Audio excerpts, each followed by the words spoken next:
បាទជំរាបសួរពុកម៉ែបងប្អូនទាំងអស់គ្នាដែលពេញនិយមតាមដានតម្រុយឆ្នោតយមប្រចាំថ្ងៃបាទចឹងស្វាគមន៍មកកាន់ថ្ងៃទី19បាទខែ6ឆ្នាំ2026ហើយមានយើងថ្ងៃនេះក៏បានរៀបចំតម្រុយទុកចែកជូនពុកម៉ែបងប្អូនបាទដោយសពរយដងចឹងបាទដើម្បីយកឲ្យពុកម៉ែបងប្អូនយកទៅផ្សងសំណាងបាទ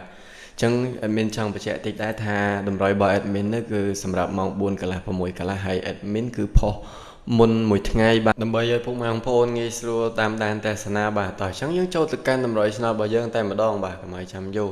ហើយអេដមីនក៏សូមចិត្តពុកម៉ែបងប្អូនទាំងអស់គ្នាបាទជួយ like ជួយ comment ហើយដាក់សញ្ញាកណ្ដឹងអេដមីនម្នាក់មួយផងបាទដើម្បីជាការលើកទឹកចិត្តដល់អេដមីនតោះអញ្ចឹងយើងចូលទៅកាន់អុសខ្ទង់របស់យើងអញ្ចឹងខ្ទង់អុសរបស់យើងថ្ងៃនេះអេដមីនមាន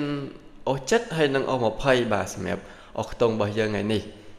ហើយយើងទៅដល់ពីរលេខរបស់យើងអញ្ចឹងពីរលេខរបស់យើងថ្ងៃនេះអេដមីនមាន4គ្រាប់ដូចសពរយដងដែរយើងមាន23 48 76និង79បាទអញ្ចឹងពីរលេខរបស់យើងបាន23 48និង76និង79បាទតោះអញ្ចឹងយើងទៅ3លេខរបស់យើងម្ដងបាទអញ្ចឹងសម្រាប់3លេខគុណរបស់យើងវិញបាទអេដមីនមាន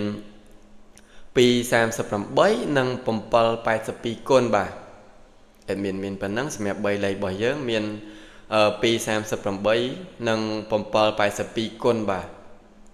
តម្រុយរបស់អេដមីនយើងបាទថ្ងៃនេះខ្លីៗទេបាទដូចសពរយដងដែរសម្រាប់ពុកម៉ែបងប្អូនទាំងអស់គ្នាបាទយកទៅផ្សងសំណាងលេងហេងទាំងអស់គ្នាបាទចូលទាំងលេខតូចទាំងលេខធំបាទអញ្ចឹង